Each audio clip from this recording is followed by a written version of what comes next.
Okay, welcome to the Committee of the Whole. The date is Tuesday, July 7th, 2026. The time is 6 p.m. With that, I'll call the meeting to order. Motion to adopt the agenda. Okay, moved by Councillor McLaughlin, second by Councillor Broughton. Any amendments, changes? Councillor McLaughlin. Thank you very much, Mayor Barry. And can I add the new business, and that be new item 12.3? And the topic is appreciation and recognition of Lions Bay Beach patrons, artists, and Lions Bay Arts Board.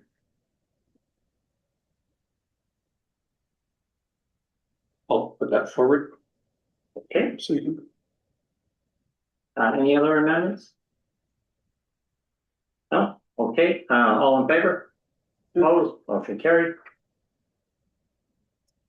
Okay, public participation, no one in the gallery today. Anyone online, Crystal? Just eliminating more people. Maybe you could just say public participation. Okay, we are at number 3 on the agenda, public participation. If there's anyone in the gallery wishing to speak for 2 minutes, please raise your hand. So Gary, you're still not there. The mouse is. You have to do it third time. Larson and Brent Arnold Smith from Metro are here, by the way.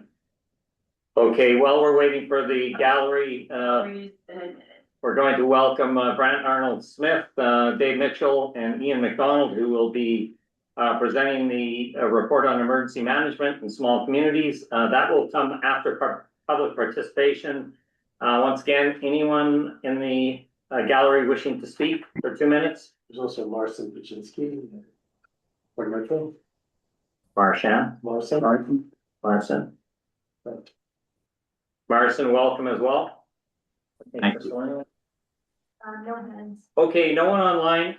Brant, I'll pass it over to you if you'd be so kind as to lead the way. If there's anything you would like to comment prior to taking the presentation from Dave Mitchell and Ian McDonald and Marcin.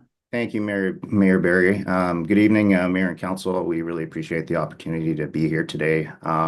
Bit of background on this. In July 2025, the Metro Vancouver Board of Directors directed staff to explore opportunities for small communities to collaborate on emergency management services.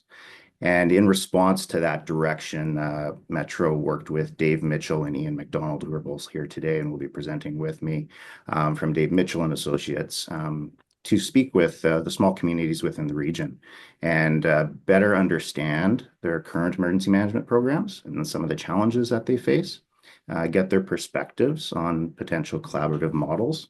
And they've come up with some pretty interesting opportunities here that will be presented on. What became clear to us through these discussions is while each community is unique, they have different hazards, risk, and vulnerabilities. Many are facing the same pressures. The new Emergency and Disaster Management Act has really introduced some new requirements and expectations for communities. And they're experiencing increasingly complex risks.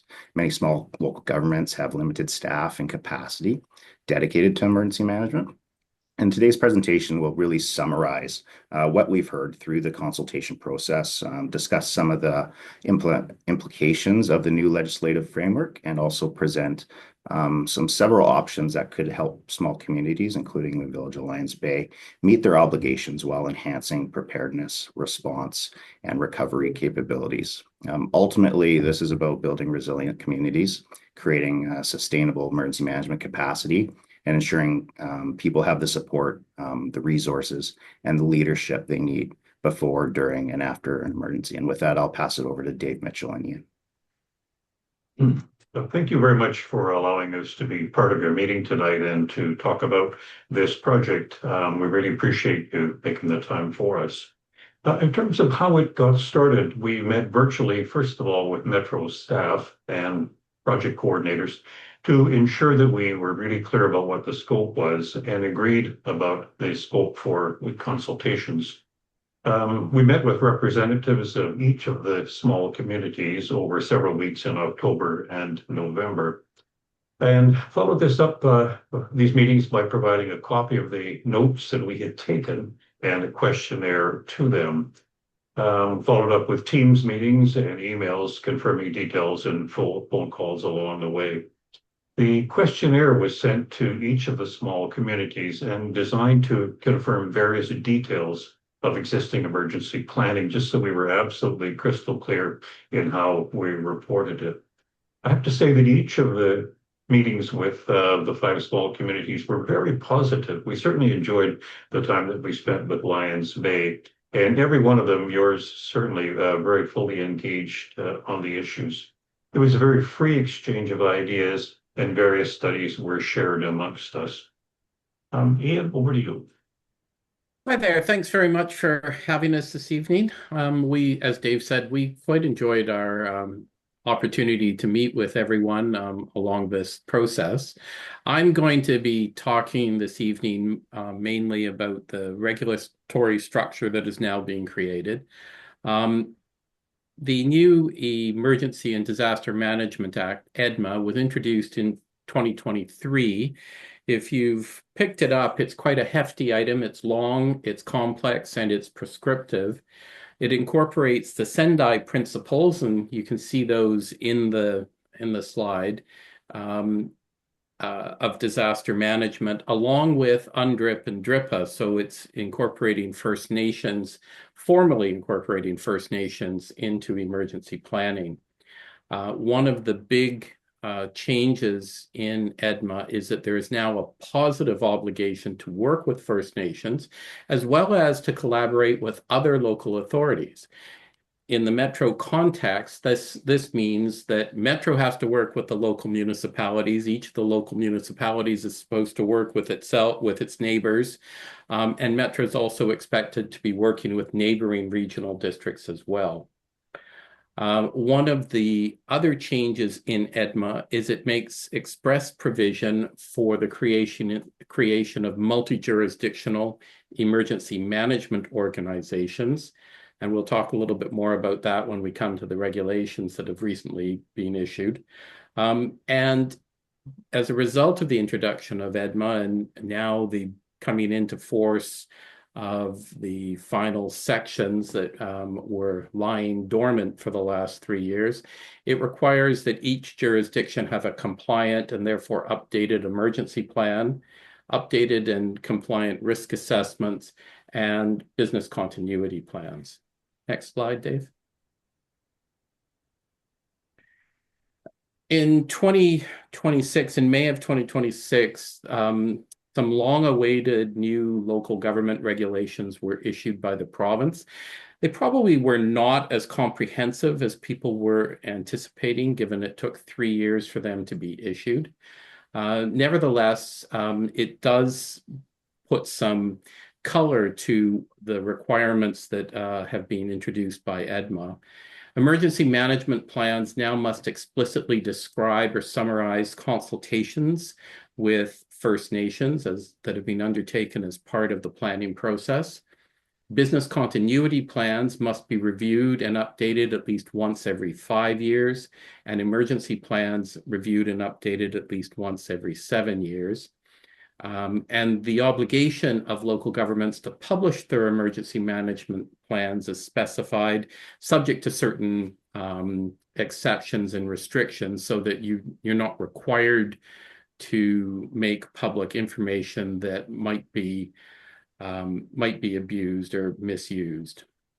In relation to multi-jurisdictional emergency management organizations, the regulations clarified that these organizations can be established by one or more of an agreement, a bylaw, a resolution, law, or other legal instrument. Typically, the way these get built is that there will be an underlying bylaw structure and then an overarching service agreement amongst the participants.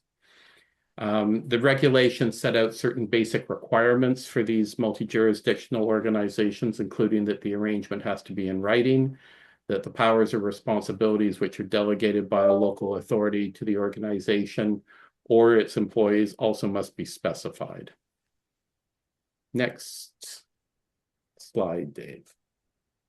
As part of the review that we did, we took a look at Metro's own emergency programs to see how the context within which the small communities were operating.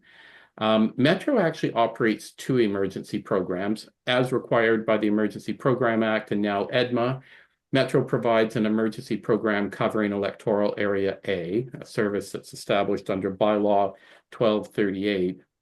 Metro has also established and operates a quasi-regional emergency program under bylaw 1079. Now, this regional or quasi-regional program, all of the municipalities are participants in the service, and all of your residents are contributing to it through their taxation. The bylaw itself stipulates that it covers incidents that affect or threaten to affect one or more participating areas, so one or more municipalities, or 2 or more municipalities within the regional district, or that affect or threaten to affect the delivery of services provided by Metro or by the Greater Vancouver Water District or Greater Vancouver Sewerage and Drainage District. Notwithstanding its stated purpose, Bylaw 1079 is primarily used to fund Metro's participation in IPREM, and IPREM was created in 2008, 2009, and it was an attempt at the time to begin to build a standardized regional emergency program. IPREM functions now, I think, mainly to provide various tabletop and other exercises. And some of our advice to Metro is maybe it's time to sit down and see whether or not IPREM's role could be updated in light of EDMA now coming into force. Next slide, Dave. In 2022, Metro and the participating communities, the municipalities within Metro, established a region-wide mutual aid agreement. It's a fairly comprehensive agreement. It covers the process for activation and requests, sets out how requests get activated, what information you have to be providing, imposes certain obligations on municipalities that ask for assistance. It requires that the requesting municipality pay the costs of a responding municipality. It addresses issues like insurance, including workers' compensation and liability allocation should something go wrong, and has a fairly comprehensive escalating dispute resolution process. We reviewed the aid agreement in the context of our discussions with each of the small communities, including Lions Bay, and it was noted by the small communities that one of the things that's still missing is an understanding as to who you would call for particular resources. There's no resource register indicating what's available and who it would be available from. And like all mutual aid agreements, fulfilling a request is voluntary. So in a major regional event, the availability of spare resources is unlikely to exist. And there's no process within the aid agreement, since participation and provision of aid is voluntary. There's no process for triaging requests when a bad thing happens on a regional level. Dave, back to you. Thank you, Ian. And so we talk about the meetings that we had. We developed and circulated in advance an agenda outlining the issues. And I would say very clearly from the beginning, Metro, when they met with us, said, we need to have the ultimate in transparency about what we hear from the local governments. And we work very hard to achieve that, to make sure that all of the issues were successfully addressed. Each participant was invited to provide their views on all kinds of issues or any other matters that they felt were important related to emergency planning or to EDMA. Each one of them were all focused on obtaining clarity with regard to EDMA, and as Ian mentioned, we've now recently had some regulations which have provided more advice. And for local governments, their obligations and then how they could consider being able to address each of them. As part of each review, we also identified how 2 other regional districts manage such programs, one of them being the Kootenay Boundary Regional District, which is a regionally operated program, as well as the Comox Valley Regional District, which is principally administrative support backed by an area-wide aid agreement and some regionally available resources. Ian and I worked with both of those regional districts over the years. Here, we looked at Lions Bay, and you know this already, but the population, 1,390, area of approximately 2.5 square kilometers, so not a large area. So what we heard, we wanted to be very careful, and we know that from the CIO and from the Emergency Services Coordinator, they have an emergency plan, but one which requires updating and revision.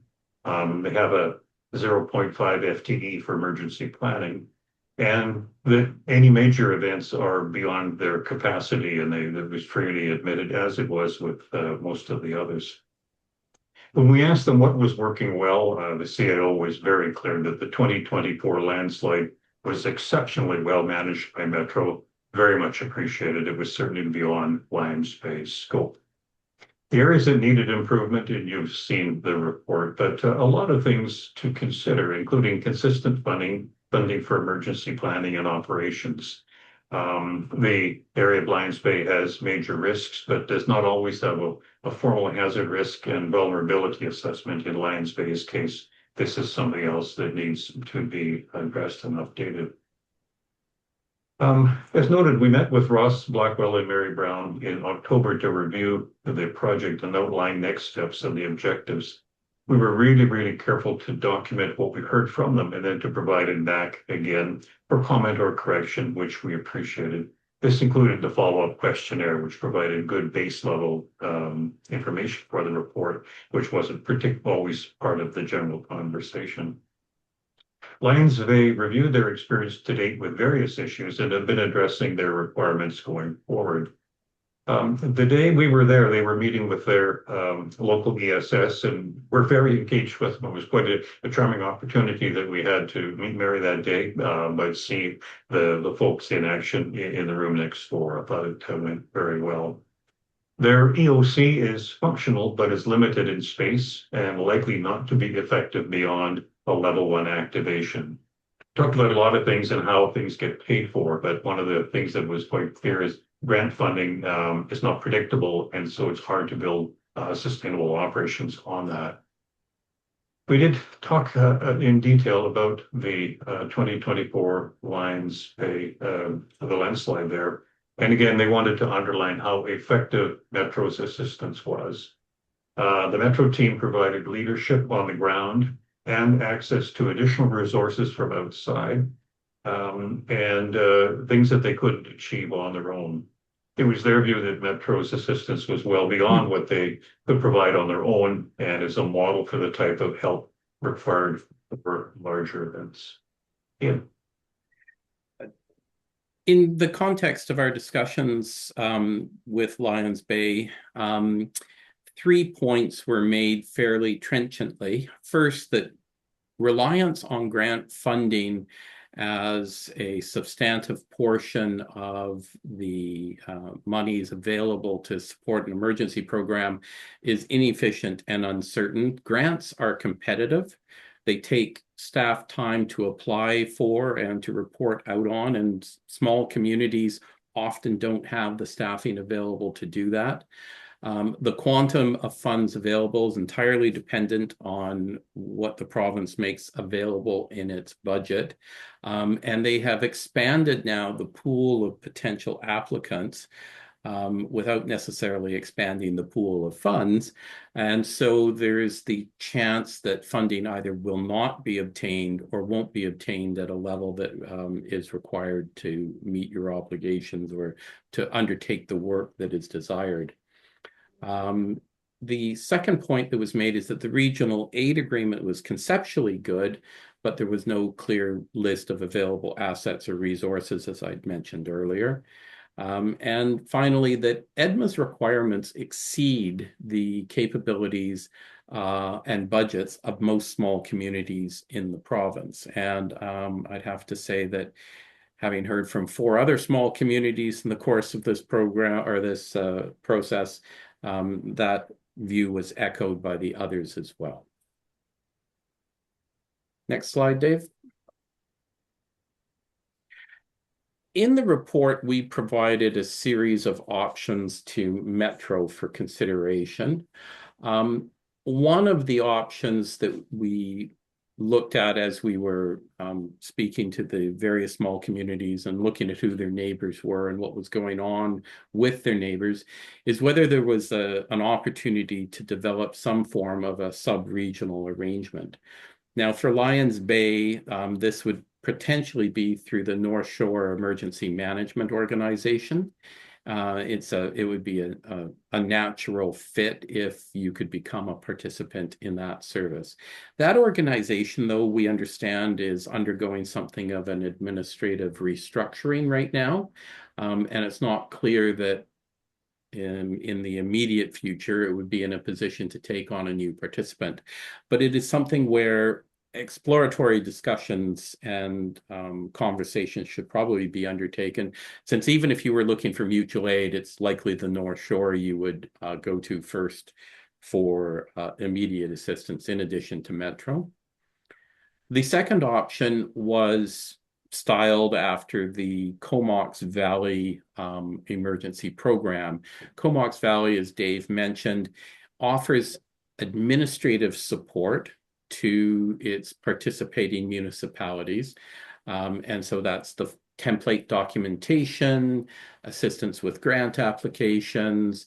There is some EOC space that is available for larger activations. And there's ongoing tracking and sort of updates if there are changes or regulatory changes that need to be addressed. And so that's more administrative side support provided through a service that would be opt-in and would be funded or paid for through taxation contributions from the small communities that wanted to have that kind of service.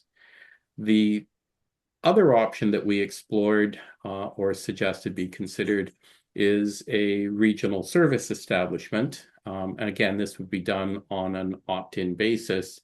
And this would be styled after Kootenai Boundaries approach. In that case, you would need service establishment bylaws to be created that would establish this regional service, or you'd have to expand 1079 to clarify that it would include this kind of a broader service.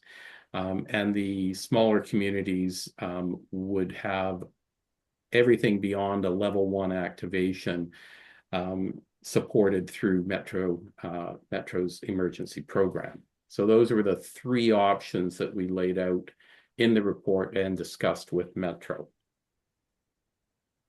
Dave? And over to Brent. Goes over to Brent. Well, thanks, Ian. Thanks, Dave. So yeah, I appreciate the work Dave and Ian have put into this report and presentation. I think it's clear what we've heard throughout the consultation process was real strong desire to maintain local decision making while finding practical ways to enhance emergency management capacity within small communities. The options presented today are really intended to support that objective, and by providing various levels of collaboration and shared services that communities can really consider based on their individual needs and circumstances. The multi-jurisdictional emergency management organization really does offer several important benefits. It allows communities to share expertise, planning, resources, training programs, emergency management personnel, and also enhance response capabilities that could be costly for individual communities to maintain on their own. It also promotes consistency and alignment with emergency planning and procedures and training, and allows communities to really work together more effectively when significant multi-agency or multi-jurisdictional emergencies occur. And we are seeing those multi-jurisdictional emergencies cross jurisdictional boundaries. There's also a significant community trust benefit. Residents, I believe, through my work in emergency management over the years, expect their local governments to be prepared for emergencies and to have access to the resources necessary to support them during their greatest time of need. Collaborative arrangements, strengthening confidence that the communities are supported across all four phases of emergency management is important. Mitigation, preparedness, response, recovery, and also providing access to the broader network of expertise and operational resources, which is what we saw during our Lions Bay, Botany Creek landslide response. This really ensures small communities can benefit from enhanced capabilities while still retaining local leadership, decision-making authority, and accountability.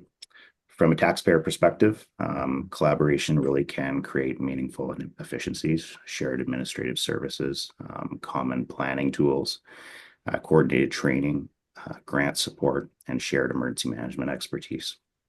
And it also reduces duplication of work and makes better use of limited public resources. While today's discussion really focused on governance and service delivery options, the broader conversation, I think, will continue.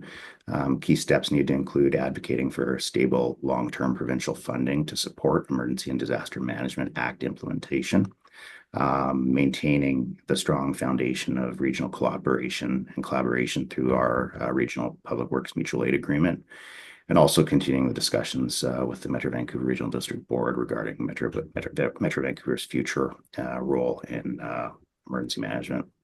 Ultimately, emergency management is a collaborative effort. It brings together partners, agencies, and communities to achieve a common purpose. And as I said before, emergencies do not recognize municipal boundaries, and increasingly neither can our planning or our preparedness efforts. I really believe that working together, communities can strengthen resilience, meet their legislative obligations, enhance public confidence, and give greater value for taxpayers. This is about building community resilience and creating sustainable emergency management capacity and ensuring people have the support, the resources, and leadership they need before, during, and after an emergency. Thank you, and happy to take any your questions. Brent, thank you very much for that. Marcin, is there anything you would like to add before we take questions from council? Thank you very much, and through the chair. No, the only thing I'll just add is sort of the last bullet point that Brent also mentioned, is just that it is important to note that the board is going through a governance review process, and it is important that the board concludes that, and after it does so, we think we will get more clear direction about Metro Vancouver's role in providing services in general, including to smaller municipalities. So I just wanted to flag that as this issue will continue to evolve, and Metro Vancouver's role will continue to evolve. So we'll likely have more direction in the new year about Metro Vancouver's ongoing participation or leadership in emergency management. Thank you. Okay, thank you for that. Council, any questions? Yeah, I'll fire one. Okay. Brent again, so I don't know who wants to answer it. You guys can decide. But the one thing keeps coming back, I keep coming back to when we discuss this, is, you know, as thankful we are and grateful we are for Metro and others responded in Botany Creek disaster. When that disaster is more widespread and they have their own issues, there's going to be a natural expectation that they take care of their own first. So there's always an element that we need to take care of ours. But which of these models that are providing would put us on the most equal footing, where we get equal rights to that first response, rather than a mutual aid agreement, which basically, the way I understand, was structured.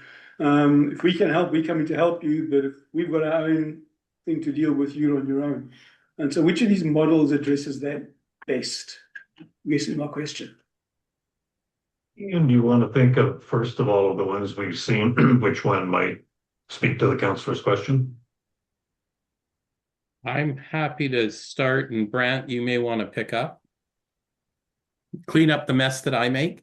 Of the three options that we laid out there, first, having a sub-regional arrangement makes a lot of sense, because you will have better opportunities to train your staff, to do your tabletops, and to get to know resources that are locally available in your area. But from the perspective that you've placed on it, I would think that the multi-jurisdictional emergency management organization, a formal structure where the regional district is operating it as a regional service and you're a participant in the service, would provide you with the best opportunity to have your needs addressed contemporaneously with Metro's own needs as part of that service. Brent? Yeah. And I can add to that, Ian. I agree with your comments.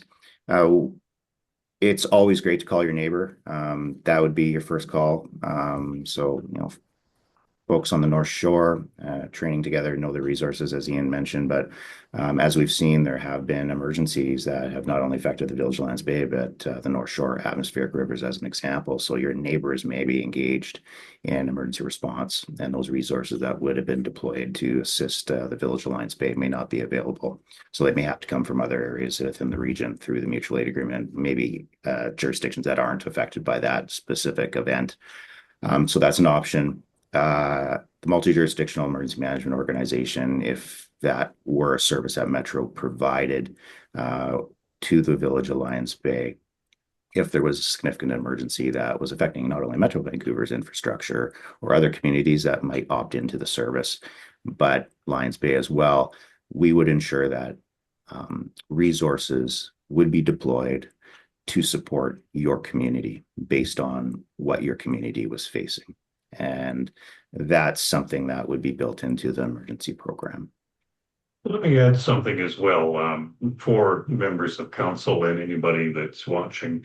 I started in the Vancouver Fire Department in April of 1966, and the things that we face today are just expanding. And so to the councillor's question, the one that will succeed best of all in providing the best possible service for you and for your neighbors is the one in which you are the most highly invested and most interested in. So this process came from local governments. The Metro Board authorized this review. And what we found was very willing people, very willing to talk about real problems, but they're not like they were a few years ago. We live in really changing times. And so I don't think we should ever be content with old models or even with current models, but I think we need to keep asking questions. To Brent's comment, continue to be engaged, and as you are, to make sure that you are at the table for all of the discussions, to make sure that all sides of this are heard, from the very smallest to the largest, and that you participate so that you understand the scope, strength, and magnitude of the kinds of emergencies we're going to be dealing with the overlay of things like EDMA. So a long answer to a short question, but it says that I think, based on my 60-some years, we need to be prepared for very changing times and very high levels of participation from you and from regional governments and from the province to understand how we cope the most effectively we can to be able to optimize challenging issues with sometimes fixed or limited resources. Thank you. Okay, Councillor Abbott, any other questions from you or others? Like time. No? Okay, Brent and team, thank you very much for taking this time. Really appreciate your presentation and the work that you've done in supporting the small communities, and we look forward to some further discussion, hopefully a decision. It sounds like in the fall after the elections and once the new Metro board is settled in. So thank you again. And with that, we'll move on. Thank you very much. Thank On you. behalf of Ian and I as well, I want to thank Ross and Mary for being so congenial, so helpful, and providing ongoing feedback in such a positive and helpful way. So thank you to them both. Yeah, thank you very much, Ross and Mary. Thanks, Dave. Thank you. Have a good night. Thank you. Okay, with that, we'll move to item number 5. Do we have a motion to approve the minutes from May 12th, 2026? So moved. Okay, second. Second by Councillor Broughton, moved by Councillor McLaughlin. Any amendments, changes? All in favor? Sorry, I have one. Okay, item 812, page 6, land clearing regulations. The council request, no, not the way I understood it, I'm pretty sure the council request, I think it was mine, was that the current soil and deposition bylaw should be revised to include a clause that allowed for tree clearing. Is that understood, or did that get lost somewhere along the way? Because that was what the request was. Mr. Blackwell? Yeah, thank you. So, yeah, there was a broad discussion on that matter. It's problematic, and I think this is on the agenda for later on, but it's problematic to use a bylaw intended for something else to squeeze another matter in. It would be better to create a standalone bylaw. And then the discussion was about the fact that I don't know that we need to sort of ultimately waste time developing that if we end up developing development permit area guidelines, which the OCP would have the same effect. Okay, I'm gonna keep us focused on these minutes and it's the Yeah. approval, and if there's something to be discussed, we can bring this up under new business or later in the agenda. Okay. Okay, any Just amendments or changes? on the minutes. Okay, So- that'll fall under new business if we're going to have some debate over. Okay, there's no debate. The wording of the minutes. The wording of the minutes isn't clear. It says staff present a report on creating a tree clearing bylaw. And then it says council requested that the soil deposition be included in such a bylaw. That wasn't the request. The request was the soil deposition be included in the current bylaw. So it's minuted incorrectly. That's all I'm saying. All right? Okay, Mr. Blackwell, any And we suggestions? can discuss it later. Why don't we just remove it from this agenda and we will double check the record and adjust it as necessary. Okay, we'll remove it. CAO and corporate officer will review the tapes. So we're Come back to removing that 8.1.2. Yeah, 8.1.2. Okay, any other amendments? So we're approving the rest of the, Correct. My suggestion is we just remove table the minutes for this meeting. It's not urgent that they be Okay. adopted. Table the minutes, we'll review and bring all the minutes back. Okay, motion table. Moved, seconded, all in favor? Opposed, motion carried. Okay, business rising. I guess the minutes are not pertinent this meeting, so we'll move on. Okay. Unfinished business, that would be 7.1 indemnification bylaw. Okay, Mr. Blackwell, anything you'd like to add on your? Thank you. As council will recall, there have been a few clarification emails answering questions on this. I've heard nothing further, so I'm assuming that the explanations provided have been sufficient, but it's here for the discussion, council wishes. Okay, any comments, Councillor Abbott? yeah, I think these questions are largely mine. Appreciate the response on item which is now called 3.2. Explanation that's not the way it's worded in the LGA. So we can do that. I obviously accept that. Thanks for the explanation. Item 3.3, this of course comes up in the regular council meeting. Maybe we don't discuss it here, but my understanding was that we agreed to remove item 3.3, which was optional. That's still gonna be available to council on the next agenda. On the next agenda, on the regular council. Regular council. Okay, Okay, any other comments? Yeah, Councillor McLaughlin? Mayor Barry, did you want to push this into the RCM, or did you want to usually already. do something? It's already there. Well, I know it's there, but okay. We'll address it again. Yes, yeah. Okay, any other comments? No, okay, staff reports 8.1.1, Public Works Department. I believe Eric is not here this evening on holidays. He's on holidays. Anything you'd like to add? Both these items are, or this, 8.1.1 is there pursuant to a request from council for information, so it's provided merely for information. If council has any questions about any of these, I'd invite you to email the director of operations with any of your questions. Okay, Councillor McLaughlin? I found the information very detailed and specific on financing stand.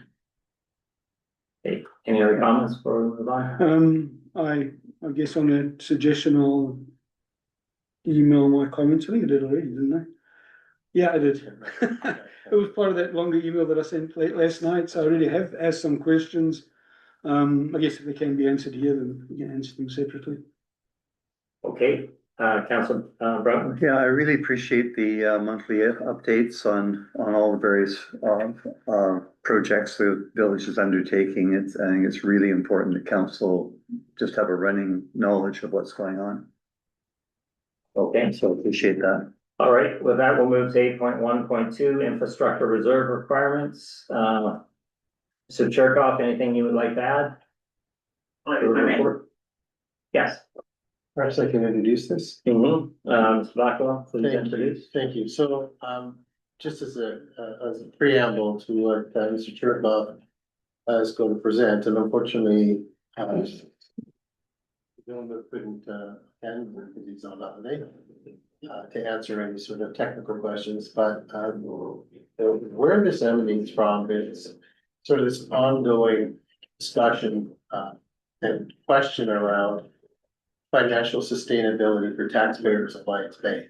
You know, what does that look like? And there was no sort of clear architecture that adequately defined what we were exposed to. So the conversation needs to happen, and we need to pull a Band-Aid off and expose it for all it is. And facilitate a broader discussion, not only at the council table, but within the community about how to start looking at this, resolving this looming question. There's also sort of the reference to the OCP process. So these discussions about what does this mean to the village? How should this be prioritized? What are the options to sort of weigh in on this? Can actually feed into the OCP process. It may well have an impact on post certain OCP policy to be determined. So with that, I asked Mr. Cherkoff and Mr. Villeneuve to take a look at taking a stab at all infrastructure projects that could be reasonably expected to occur over the next 20 period.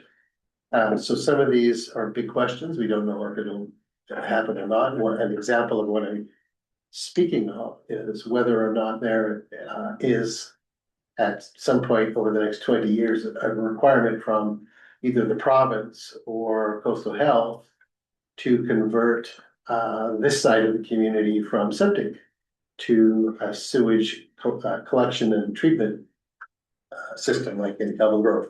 Don't know. I think it's reasonable to assume that's going to happen based on the trends. So this was an attempt to sort of cast the net wide and try to capture as many of these projects to get an order of magnitude understanding of what it is we're looking at. And Mr. Cherkoff worked with Mr. Villeneuve to sort of develop a financial pro forma, very high level, very crude. But even if it's 50% accurate, even if it's 25% accurate, it is still eye-poppingly significant. So this is here as an awareness thing. It's to help stimulate ongoing discussion that will likely transcend this council and in fact take up a sizable portion of the next council's agenda. So with that, I will turn it over to Joe. Well, thank you for the introduction, through the mayor. So I don't want to get into the details. I'm happy to answer questions as far as like mathematical numbers or what have you. But really, this is like a starting point for the conversation as we move into long-term planning and just getting the community to understand the significant infrastructure issues that are coming up. So we started out as a water improvement district. A lot of the water mains and roads and all kind of stuff were paid for by the province way back when in the 60s, going on to the 70s. We had some improvements and expansion of capacity in mid 80s. But by and large, we've just basically been using existing infrastructure that's coming close to the end of its service life within the next 20 years. And so a lot of this is kind of looking back at what we're trying to take a stab at was identifying priority projects that could affect the entire village. And what would be today's cost to do it? And then when do you think we would have to do it? And what, what does that kind of look like as far as the tax increase if we could only pay for it through taxes? So I've outlined a couple of different options there, like with graphs on how much it's going to cost an average person, and if we need to fund all these projects. But what we've done is list them out, and that's the discussion area is like, well, what do we need to prioritize, and how are we going to fund it? What are we planning to do in it to address an issue that's a big elephant in the room, but I don't think anybody's really surprised about this elephant. I mean, it's just been sitting there forever. So the I guess really this is something for council to consider in their ongoing community plan kind of initiatives, and just getting a kind of like an understanding of like what Public Works has identified as significant areas of retention that we need to address to ensure the long-term sustainability of the community. And that's kind of really where it is. I guess the other part of this conversation is also with respect to provincial directives about housing and how it's going to impact our OCP, was an exercise in determining, okay, well, if we have to do all of this kind of work or remediation in the next 20 years, what's the difference if we use existing housing and taxation versus if we had 2 times or 3 times capacity of a housing inventory? There are a ton of different things that can fall out of that, because then you're building on a grid that can expand and accommodate additional homes and people. But it's just an exercise to bring into the light and acknowledge that this is something the community needs to plan for. And we have an obligation to discuss it and determine a path forward on how we want to address these long-term thinking obligations. Okay, thank you for that. Any further, Mr. Blackwell? No, just to reinforce the fact this is here for, there's not gonna be, if you can resolve it, that will be today, that's really rather impressive. I think this is a multi-year exercise, but we had to jump off the diving board at some point. And we thought this was a perfect time to start kicking off that conversation. How do you see this meshing together with the OCP? Well, it's a good question. So if you recall, I made a recommendation to council that council establish an OCP steering committee. Council chose not to go that route, but the steering committee would have been a perfect tool to at least kick off that discussion. What I could see happening more practically, unfortunately, would be with the new council, is actually establishing a standing committee that is tasked specifically to start working through these big questions.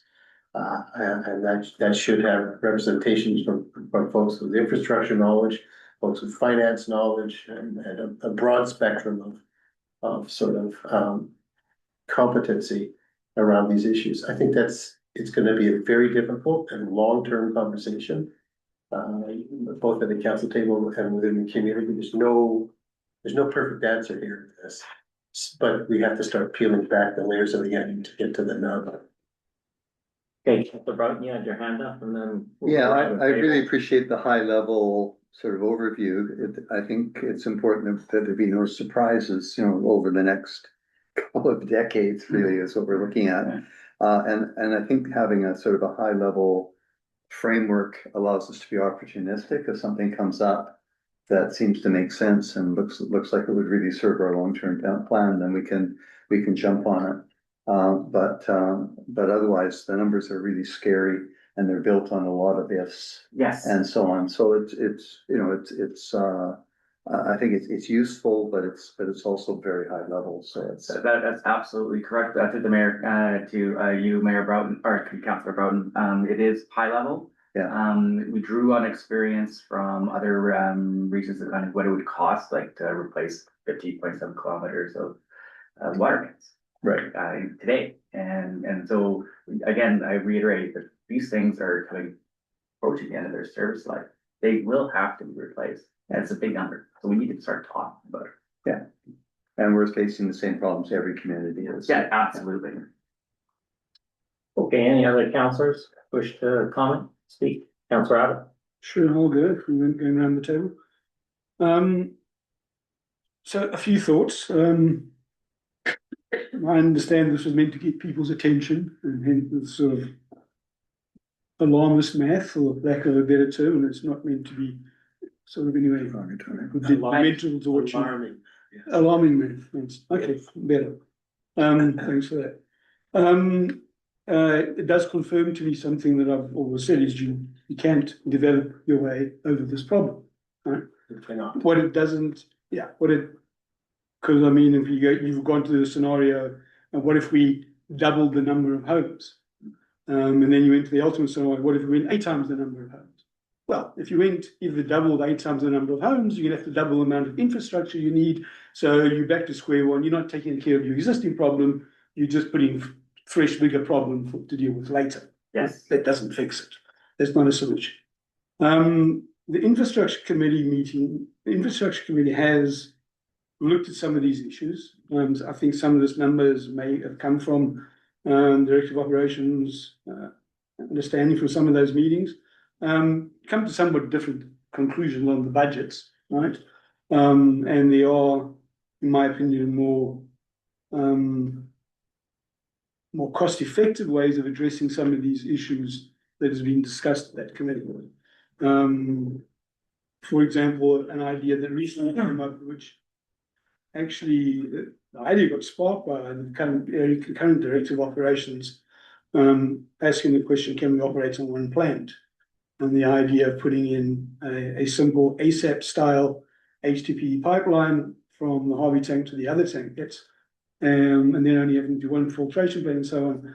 That's orders of magnitude, and that's why I asked if anyone could remember what ASAP in my email, what ASAP actually costs. We didn't have the answer. The Burner Supply Augmentation Project. Yeah, what it actually costs. No, what it cost. 700,000. Was it that much? I thought it was less than half, but even so, okay, 700,000. That new pipeline would be a little over twice as long. It's going to be a bit bigger, another couple of hills and valleys to go through. Say it's 2 or 3 times that amount of money. We're talking about $1.5 million, right? Not $50 million, which a pipeline would cost, right? So there is a lot of other ideas or solutions that people have worked on, and I think it's valuable to spend more time focusing on those and maybe coming to something that is a bite we can take out of this apple and actually fix things. And we're doing that through the infrastructure committee bit by bit. So I think that's one of the focuses we need to take away from this, rather than just the alarming, I was going to say alarmist that time, math. The other, if I may. one, you answer both these at the same time. Oh, okay, well, sure. All right, Karen. No, I completely agree with you. This is really the purpose of this, is get people to really start thinking about it. And then I value the work that the infrastructure committee has put into it. And continue. Really what we want to get out of this is having a conversation going. And with Eric, my CAO, with me on finance, with all our volunteers and infrastructure counselors or what have you. The purpose here is, yes, it's alarmist. However, alarming. But the idea is to just really reinforce the idea that we have to start collaborating internally to figure out what we're going to prioritize and how we're going to deal with it. My other question, and that was also in the email last night, we've had 2 consultants on previous councils that have looked at our infrastructure deficit. I think we had grant money, if I remember correctly. If not, village just paid for it. I think there was grant money.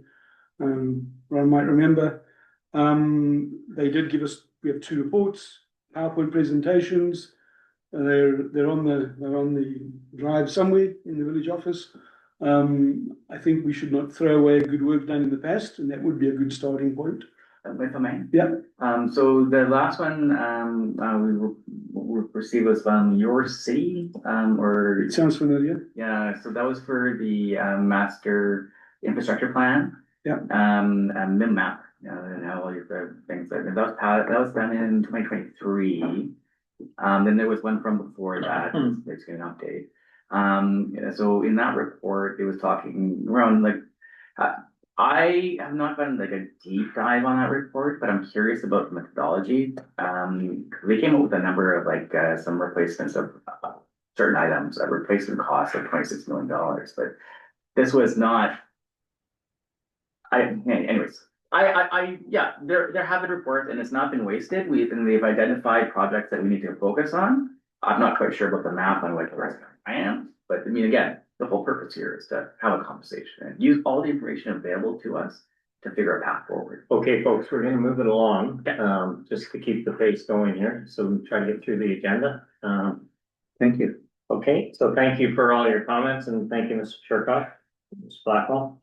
We'll move to 8.3.1 soil deposit, soil removal and land alteration bylaw number 510, 2018. Ms. Blackwell. Thank you. This was just a continuation of this discussion that was had earlier today, but prior to, this is primarily to do with questions about whether this bylaw could be, so can be back up. So this bylaw specifically deals with soil deposition and extraction. And so the question was, it would be handy to be able to modify this to include other things like land alterations. Can it be done? Well, interestingly enough, the bylaw speaks to land alteration. But under the definition section, land alteration doesn't make sense, but it says it's placement of soil. So it's problematic. The bottom line is, as I have expressed here, is that if council was so minded to develop a sort of a bylaw to manage land clearing, so that would be sort of a hybrid of alteration of the landscape and a tree bylaw, combining those two things, that it could in theory be done through a bylaw route. But as I've said, through the OCP process, my expectation is that development permit areas are going to be established. Development permit areas would be for specific types of hazards. And so each category of hazard would have a list of criteria associated. So it would essentially say, in a nutshell, if you do X, so whatever the thresholds are, then one must apply for a development permit via an application. And in the section of the development permit section in the OCP, there are all of these, they're called guidelines that have to be complied with. And those can be extremely robust. And it provides, development permit guidelines provide much more latitude to the decision maker, which is council, than the rigidity of a bylaw. That is much more confining. In other words, a council is bound specifically to the specific and stated parameters set out in the bylaw. With development permit areas, there's a lot more latitude. So that's what this is. I don't know if council still wants to talk about this, but it was asked to be put back on. That's what we did. So council may want to, have nothing more to say on it for now, which is fine. Okay, any comments from councilors? Councilor Broughton? Well, my hope is that in the near future, there will be, ongoing robust discussion of development permit areas. I think it addresses some real safety concerns that we all share. And I think rather than chipping away at individual concerns, I think we need to look at the big picture. I think that the development permit area discussion has been before not only this council, but previous council. And I think it's time that it really be addressed. We've had offers of assistance and interpretation and so on from the District of North Vancouver. So you know, I just think we should really target on trying to ensure the safest possible moving forward for all residents in the village. Identify areas where change can take place and areas where it's just not acceptable. Okay, any other comments, councillors? Um, Councillor Abbott? okay, so just put it into it. So I completely agree we need to do DPAs. We've been talking about it. I 100% in approve in support of that. Much bigger discussion. Yes, we looked at it before. Got someone derailed in how it was going to be applied to what I would like to call minor renovations, and that was the previous council. And then this council never got to it and never grasped it. I never got its teeth into it. So OCP review, that's the time. I'm happy that's where we do it. We need to dive into it. We need to resolve it. Am I hearing the suggestion of just adding another clause into this in the meantime, in case there's another case where someone wants to go do some tree clearing, cannot be done? Is that what you're saying? It cannot be done, or is it not? Or are you saying it's not an ideal option? It isn't the way we want to go ultimately, but I'm still wondering, can it be the Band-Aid in case this DPA takes another several years? So Blackwell? Thank you, through you to Councillor Abbott. Yes, but we'd have to change the name of the bylaw. We would have to sort of rewrite the bylaw. So that right now the bylaw is written as a soil extraction position. So we would have to rewrite it so it wasn't that.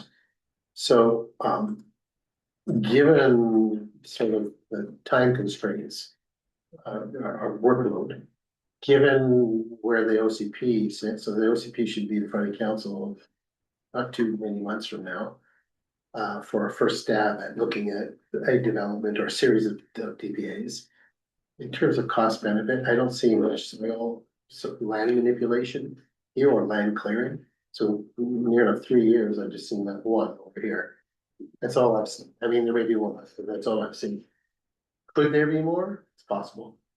What is the best gamble? To me, it would be hold on, hold fast, and wait for the DP. So possible, okay, fair chunk of work. So yeah, I don't think there's been one in decades, never mind years, other than what just happened. I don't even know when ever it happened before. So yes, you're right. But we never expected that one to happen either. And that's my concern. If this drags on for a year or two. You won't. Sorry, Yeah. Yeah, no, it won't, yeah, well, let's say this. Assuming the new council, because the OCP will be before the new council, assuming the new council wants to replace the OCP, which is sort of, it's gonna have to make the decision. Then you'll have those DP guidelines in place and endorsed in an OCP through the bylaw at the latest January. If not, then that council should, if there's no sense of how long it's gonna take at that point, maybe it's 2 weeks later, whatever. But if it's sort of blowing in the wind, I think that council needs to reassess it. Because the risk that you're referring to is a real risk, it's an important risk. As I've said before, it's very surprising to me that, and I understand the history, but very surprising to me that a community like Lions Bay doesn't have wildfire DPs, steep slope DPs, et cetera, et cetera, et cetera. And you know the progress we've made, they're all defined already. Okay. One last point. You mentioned the new council is going to have to endorse this and move it forward.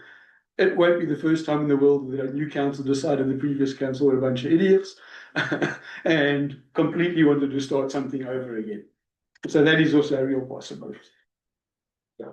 Well, it's not a real possibility. I would hope it's not going to happen. I don't foresee it happening. But it is something that's happened in the past. Not here. Globally, all over the place. Mr. Blackwell, do you see us, are you suggesting that we would have a different tree bylaw separate from this to help us minimize cost of the village in the future? No, what I was suggesting is that the village needs to, so council has heard representations from community members about particularly this recent land clearing exercise. And sort of not understanding that the municipality doesn't have any regulatory tools that would legally permit the municipality to intervene on any of those activities. And so what I'm saying is, if there was, to me, from a planning perspective, a responsible thing for every community, but in this case, Lions Bay to do, is establish a suite of development permit areas relevant to the issues affecting the community. So, for instance, with a steep slope hazard development permit, there would be provisions that say if you do any of the following, like tree clearing more than 3 trees, or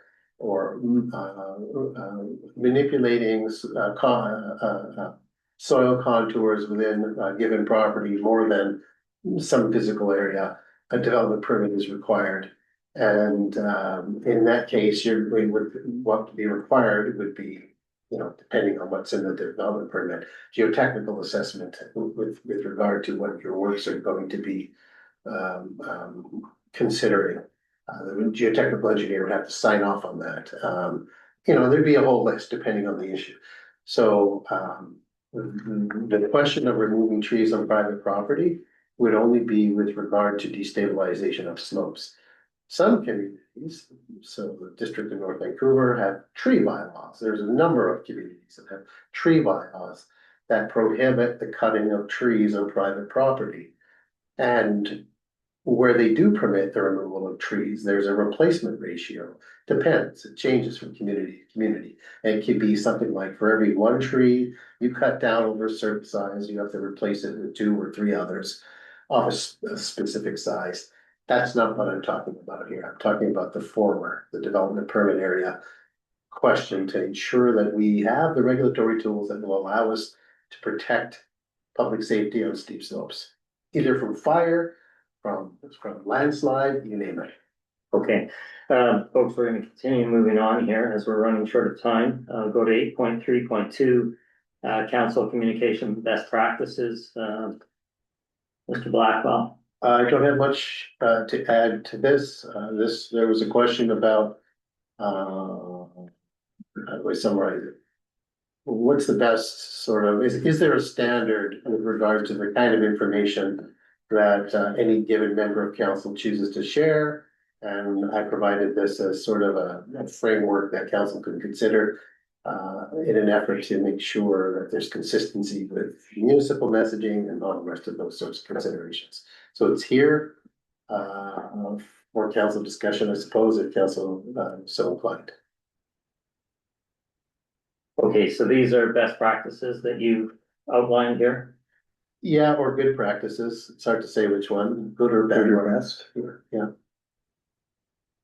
Okay, any comments from councilors? Councilor Brighton? Yeah, I asked the question. I had a letter that was forwarded to me that had been distributed to a number of residents in the community, and 2 or 3 residents actually just sent it along, felt a bit confused by it, and because it was signed and sent by a councillor as such. So I reached out to the CAO and asked if this was on, if this was acceptable, and received his response, which was shared with all council. So I don't agree with so the information that's provided here is have some really serious concerns about it, because, for example, there's some numbers given, and one of the statements is that confidentiality does not allow for the provision of specifics beyond the totals. And this council has chosen by a simple majority to not disclose what the specifics are. So I think it's problematic to look at raw numbers without any kind of background at all, and present it and have people drawing conclusions based on incomplete information. So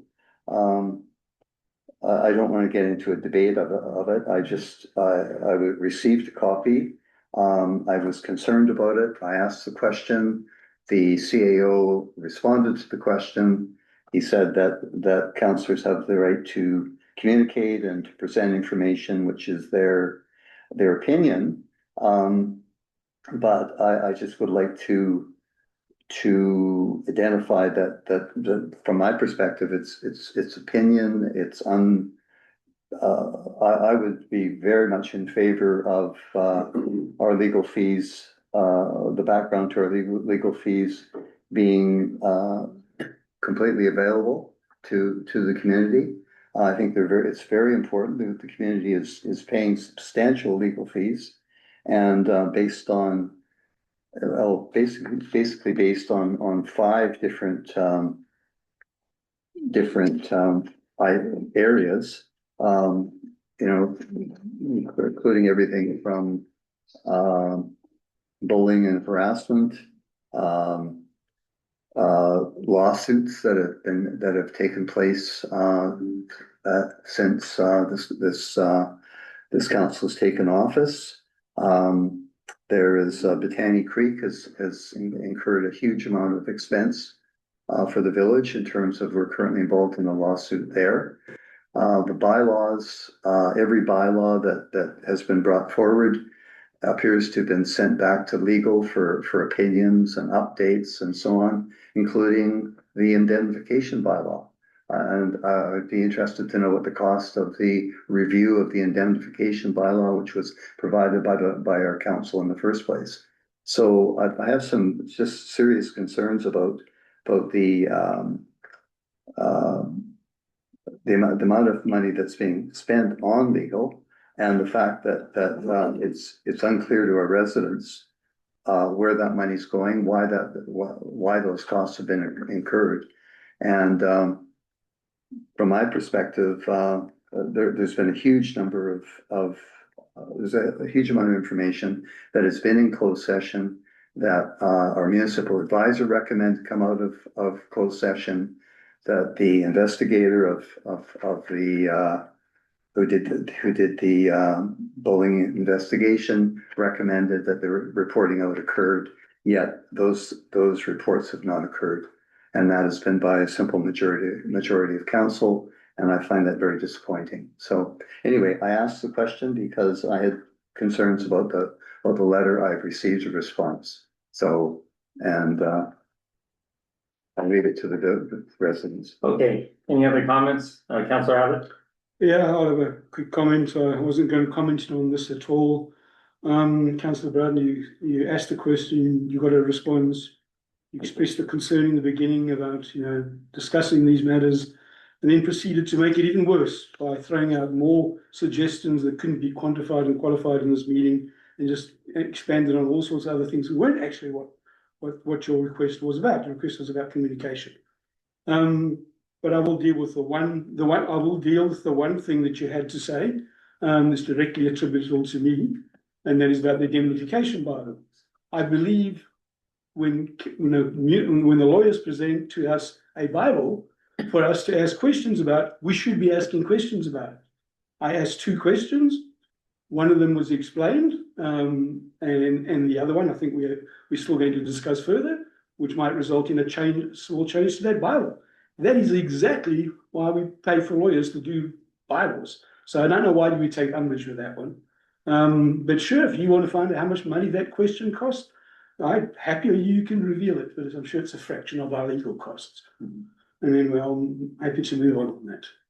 Okay, in regard to that question that you asked, I believe our CAO at the time gave you feedback that it was our corporate counsel that drafted that, and in fact, what you were proposing was against the legislation to remove the oversight of the BC Supreme Court on one of the matters was just completely offside. And our CAO at the time said he would certainly go back to the corporate legal counsel, but that in fact they had drafted it. So that was their expert opinion, which you were questioning, which he's now gone back and he's coming back to us again. Okay, any further comments before we move on? Yes, I'd just like to comment. That's not an accurate representation. The explanation that it was outside of the LGA came after I asked my question. I completely accept that. That was the question, that was the answer. I don't know why you're going on about this. Let's move on. That's not the way it happened, the way you Okay, we'll described move on. You've had your comment, you had a chance to respond, now we'll move on. Okay, the next item is correspondence and 11.1, a contemplation of a youth category for the Citizen of the Year Award. Any comments? CAO Blackwell, I'll move to you first, and then we'll go around the table if there's any other hands up. Oh, I can really provide nothing here. This is a recommendation to council from a member of the community. Personally, on a personal note, I think it's a fantastic idea. I think our youth are typically woefully underrepresented in municipal governance things, so I think this is fantastic, but I have nothing to offer. Okay, any other comments from the councillors? Okay, Councillor Adams. I think it's a great idea. I think council should look into this. I think maybe at the same time we should, whether it's a policy or how we wrap it up, I'm guessing a policy is the only way to do it. We should also clarify the other criteria for the other awards we do put out, which we just refer to as criteria. I think they should all be wrapped up in a policy, and I think we should include award of this type for young adults. We have scholarship awards. Councillor Broughton can speak to how the community scholarships awards have evolved, but the Curly Stewart Scholarship Award is evolved away from being an academic award for good reason, but it can only go so far. It still has to be awarded to someone that's going on to tertiary education and so on. This award will be allowed to be far more broad, where we can acknowledge one of the youth each year for something that may not be academic at all, or may not be part of going to a tertiary education. So I think it would be a wonderful idea, and yeah, most needed. Okay. If suggestion, if council's so minded, in agreement with this, you may want to add it to the upcoming agenda and direct staff to come back with a report on how this can be done and when and how and what the details. Let's do that. I think that's a I good agree. idea. All in favor? Yeah. Yeah. Okay, we'll put that on the upcoming agenda.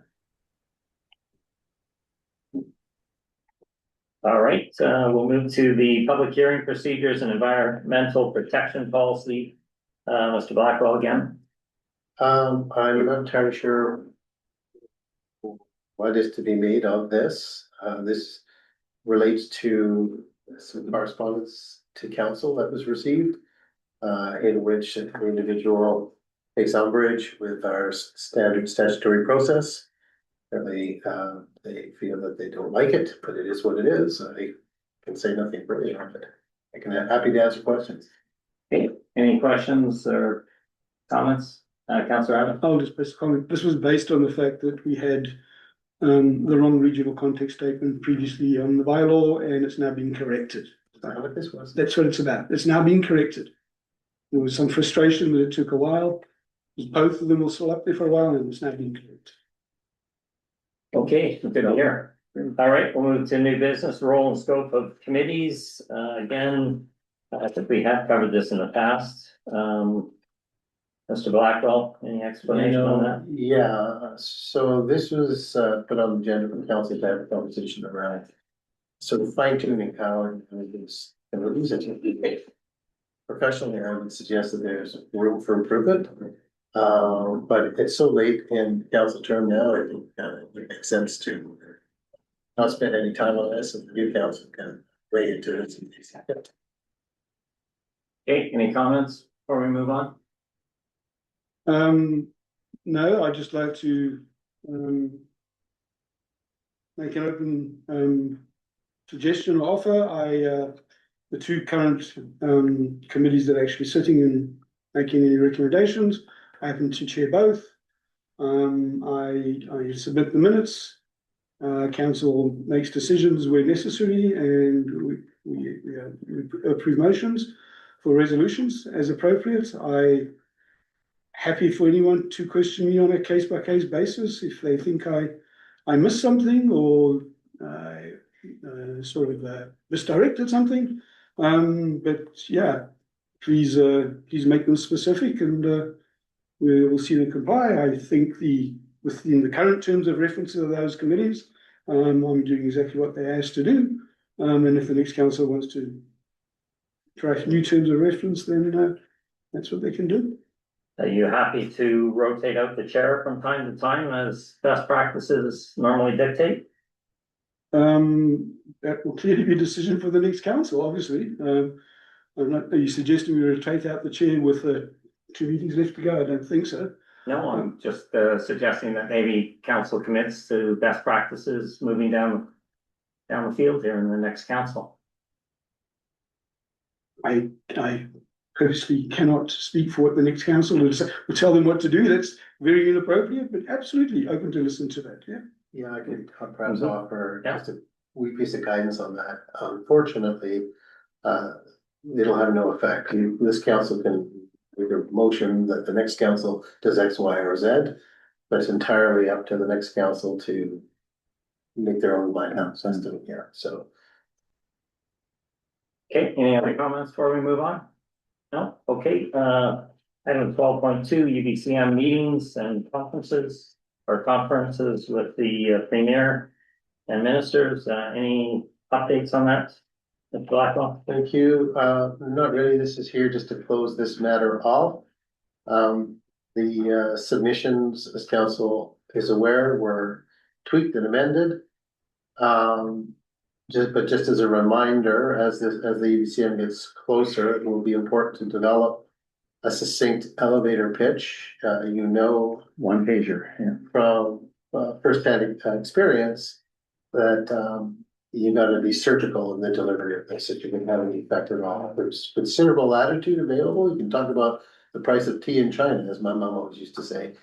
But if you so choose, even though that wasn't in the briefing note that was submitted. So there's lots of latitude, but I would suggest as it gets closer, the council should have a discussion about who's going to be the speaker on one or all issues, depending on what happens, and then to develop a powerful and compelling elevator pitch.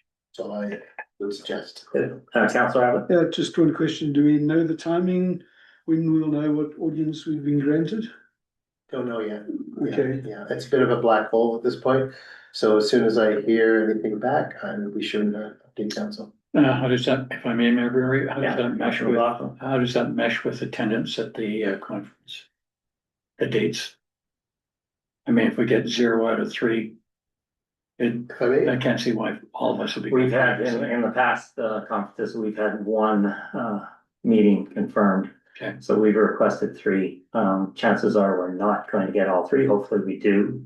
Yep. But they'll let us know. And Mr. Blackwell? Yeah, so through you. So right now, there's a standing resolution that all council goes to the CBCM. So that it's not been locked in yet, and I can't tell you when registration will open up. I can't tell you off the fly, off the hop, but presumably once it opens up, it'll be registering all of council. I hope, however, that we would hear which meetings were successful and which ones were not. We may not know. It is possible to pull out, but then there's a financial hit. Okay, thank you very much. Okay, no other comments. We'll move to public questions. Mayor, it's, I've got the next one. 12.3, yeah. 12.3, and thank you very much, Mayor Barry. And the topic was appreciation and recognition of Lions Bay Beach Park patrons, artists, and the Lions Bay Arts Board. And the purpose is, I'm going to make a presentation and council can decide what they would like to do with it. My recommendation, if it's a yes, that the mayor chooses to read it at the beginning of the meeting or at a time of his choosing throughout the meeting. And thread of it is that there's been no formal acknowledgement and thank you offered by Lions Bay Council for the generosity of the donors, Victoria Rogers, Kim Maley, and Blink 49 Studios, the wonderful creativity of the artist, Sierra Saylor, and the professional delivery of the artwork by Lions Bay Arts.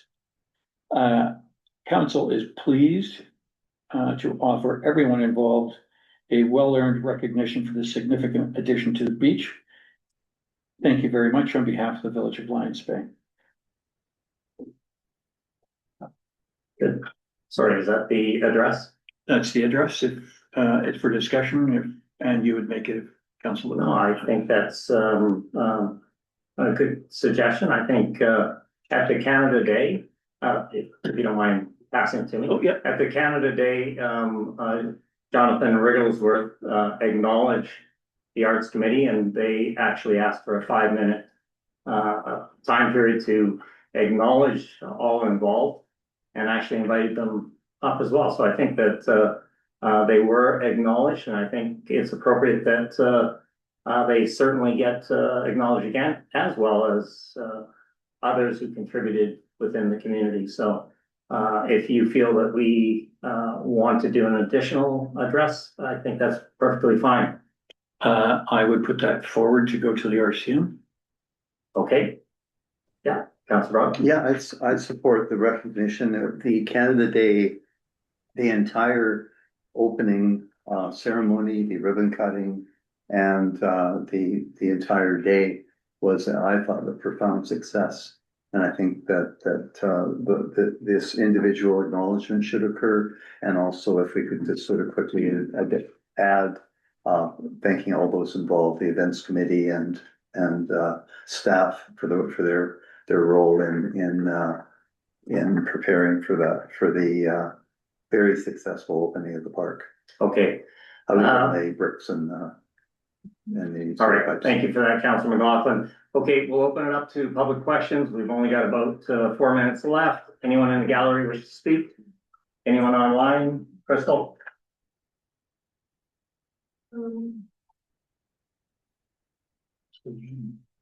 No? Okay, motion to adjourn. Look forward. All in favor? Add that to the agenda. Oh, just there, get Ken can do it at the start of the month.